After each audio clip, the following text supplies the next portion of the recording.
അൽഹംദുലില്ലാഹി റബ്ബിൽ ആലമീൻ സ്വലാത്തു വസ്സലാമു അലാ അഷ്റഫിൽ അംബിയാഇ വൽ മുർസലീൻ നബിയിന മുഹമ്മദിൻ വഅലാ ആലിഹി വഅസ്ഹാബിഹി അജ്മഈൻ അമ്മാ ബഅദ്. പ്രിയപ്പെട്ട ശ്രോതാക്കളെ, പ്രേക്ഷകരെ, വരുന്ന മാർച്ച് 21 ലോകത്തുടനീളം മാതൃദിനം, മദേഴ്സ് ഡേ എന്ന പേരിൽ ആഘോഷിക്കപ്പെടുന്ന ഒരു പതിവ് നാം മനസ്സിലാക്കിയിട്ടുണ്ട്. ഇതുമായി ബന്ധപ്പെട്ട ഏതാനും കാര്യങ്ങൾ നിങ്ങളുടെ ശ്രദ്ധയിൽപ്പെടുത്താനാണ് ഞാൻ ഉദ്ദേശിക്കുന്നത്.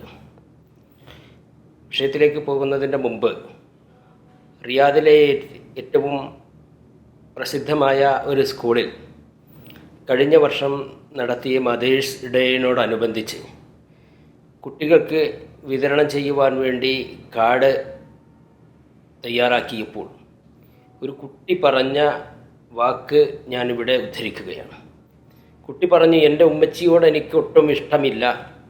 എൻ്റെ ഉമ്മച്ചി എന്നെ ഒട്ടും കളിക്കാൻ സമ്മതിക്കാതെ ഉമ്മച്ചി പഠിക്കാൻ വേണ്ടി നിർബന്ധിക്കാറാണ്. അതുകൊണ്ട് ഇങ്ങനെ ഒരു കാർഡ് കൊടുക്കാൻ ഞാൻ ഇഷ്ടപ്പെടുന്നില്ല എന്ന് പറയുകയുണ്ടായി. ഇവിടെയാണ് മാതൃദിനം ആഘോഷിക്കുന്നതിൻ്റെ അതിൻ്റെ പശ്ചാത്തലവും അതിൻ്റെ വസ്തുതയും നാം മനസ്സിലാക്കേണ്ടത്.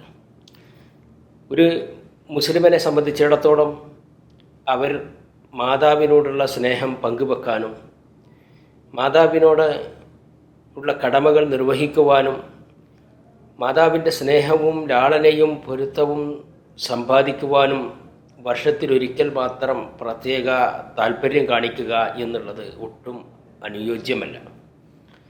അവൻ്റെ ജീവിതത്തിലെ മുഴുവൻ സന്ദർഭങ്ങളിലും തൻ്റെ മാതാവിനോട് സ്നേഹവും കാരുണ്യവും ലാളനയും ബഹുമാനവും കടമകളും നിർവഹിച്ചു കൊണ്ടിരിക്കുക എന്നുള്ളത് കുട്ടിയായാലും വലിയവനായാലും സ്ത്രീയാണെങ്കിലും പുരുഷനാണെങ്കിലും അവർക്ക് നിർബന്ധമാണ്. എന്തുകൊണ്ട്? ഉമ്മയാണ് നമുക്ക് ബുദ്ധിമുട്ടുണ്ടാകുമ്പോൾ നമുക്ക് സന്തോഷം പകരുന്നത്.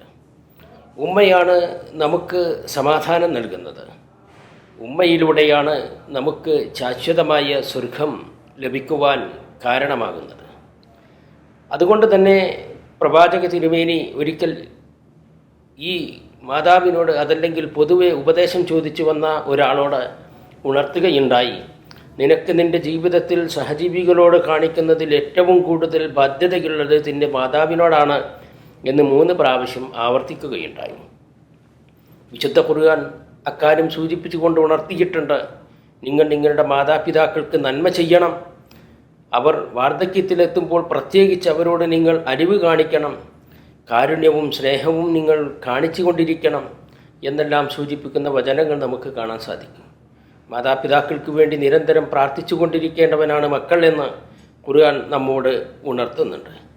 അതിനാൽ തന്നെ ഒരിക്കലും ഇത്തരം മാതാപിതാക്കളോട് കാണിക്കേണ്ട സ്നേഹനിർഭരമായ പെരുമാറ്റങ്ങൾ അതിൻ്റെ ജീവിതത്തിലും അത് ഉണ്ടായിരിക്കേണ്ടതാണ് എന്നാണ് ഇസ്ലാം നമ്മോട് പഠിപ്പിക്കുന്നത്.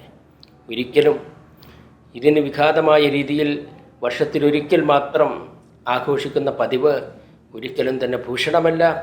എല്ലാ സന്ദർഭങ്ങളിലും മാതാപിതാക്കളോട് നല്ല നിലയിൽ വർത്തിക്കാൻ അള്ളാഹു നമ്മെ അനുഗ്രഹിക്കട്ടെ. വസല്ലല്ലാഹു അലാ മുഹമ്മദിൻ വ ആലിഹി വസല്ലം. അസ്സലാമു അലൈക്കും വറഹ്മത്തുള്ളാഹി വബറകാതുഹു.